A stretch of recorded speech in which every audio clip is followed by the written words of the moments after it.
my dear brothers and sisters, among the 4 streams of yoga, which you are all familiar, Jnana Yoga, Raja Yoga, Bhakti Yoga, Karma Yoga. Karma Yoga is something very special. For all other things, you need special time for their practice. Karma Yoga doesn't need that. Only you have to change the way of doing your work. That is the essence of Karma Yoga. The 18 shlokas that we have selected from Bhagavad Gita has been arranged this way. First 5 shlokas talk about introduction to Karma Yoga. Then how to move from tamas to rajas, rajas to sattva, shloka 6 to 8. Then what is the essence of Karma Yoga, shloka number 9.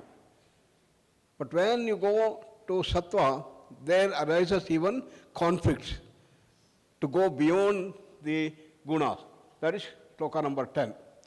How to solve such conflicts have been brought forth beautifully by 4 secrets that Krishna has given us. That is shloka number 11 to 14. And once you overcome all this conflict and reach the highest levels of Karma Yogi, who is a master Karma Yogi? What are his qualities? That is shloka number 15. Then, when he leaves the body, where does he go? What happens to him? Ultimate merger. That is shloka number 16 to 18. This is how the 18 verses have been arranged, which you have been trying to do this thing. This is shown in a schematic in the form of a Karma Yoga tree, I call.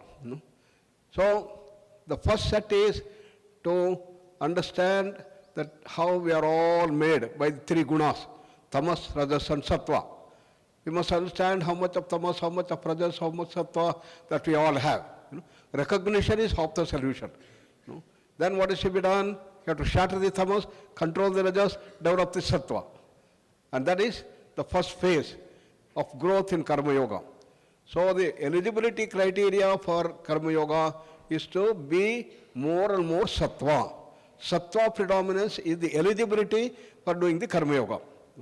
Then it doesn't stop there. You may be doing all good things. Still you may end up with a lot of conflicts. Conflict between one sattva-guna, another sattva-guna, like these things, And you have to find out how to solve such conflict.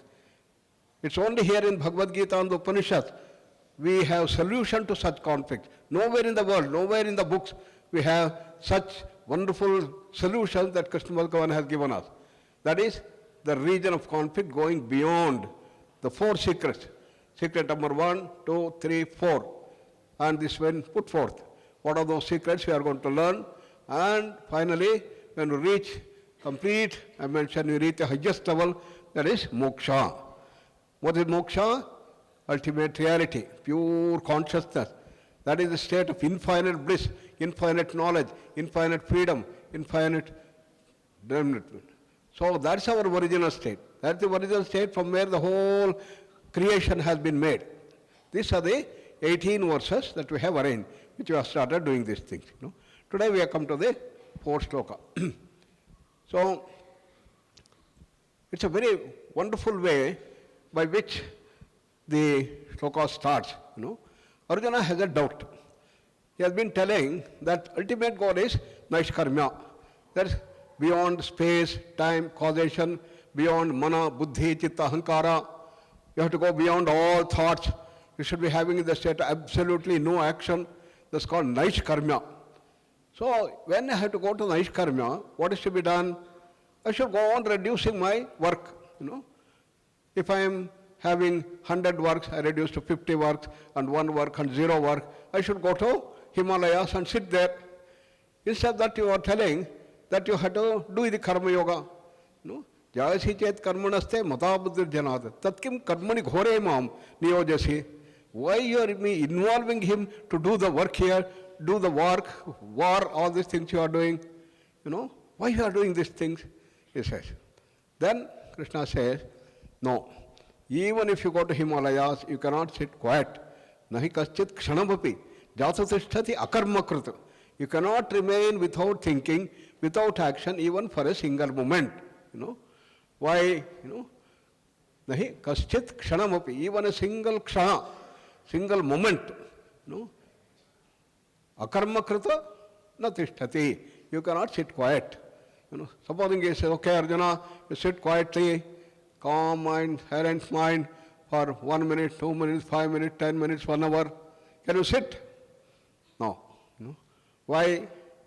Because we are all driven by the gunas. Prakriti jaihi gunaihi. We are all driven. Avashaha karyate. We are driven to action. We are bound to do the action because we are driven by the Prakriti, the three gunas. If you are tamas predominance, how you act. If you are rajas predominant, how you act.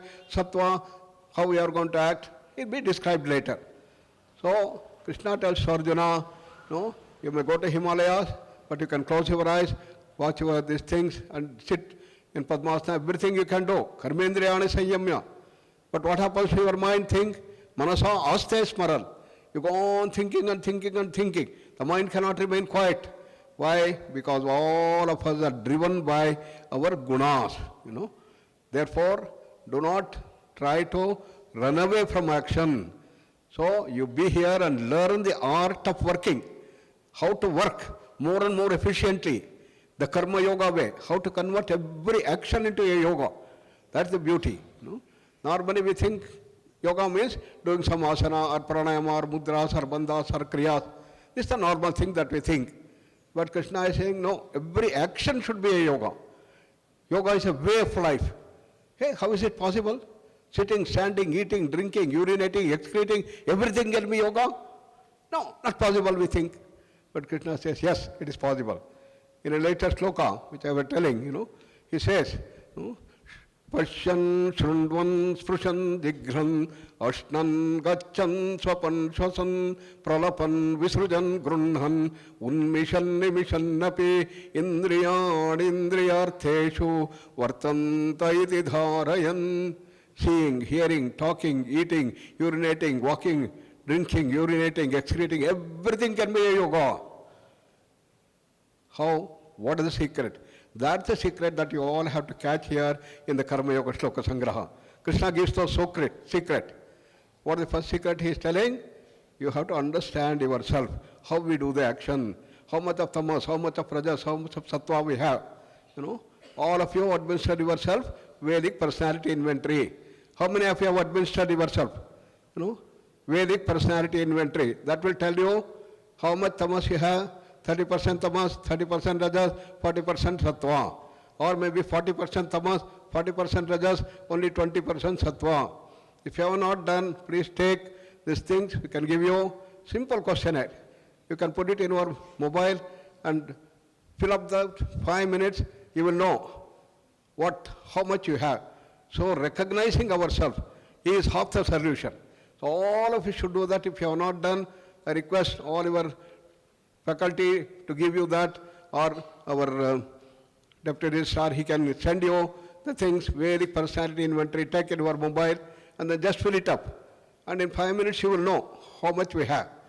This is the first step in Karma Yoga. You must understand ourselves, recognize how much of tamas I have. Then I know how I have to reduce tamas, how much of rajas I have, how I can control my rajas, how much sattva, how I can increase my sattva. This is the first step in Karma Yoga. Then the way of doing work is going to change. Tamas is the worst way of action, least efficient action. Rajas brings a lot of efficiency, but there is a lot of stress, there is a lot of problems that arise. Diseases start coming up because kriyate bahulayasam tad rajasamudahrutam, as Krishna says. Therefore you have to go to the sattva, in which you become more efficient. We all should become more and more efficient in our action, in our studies, in our work. Everywhere there should be more efficiency. That's what Karma Yoga wants.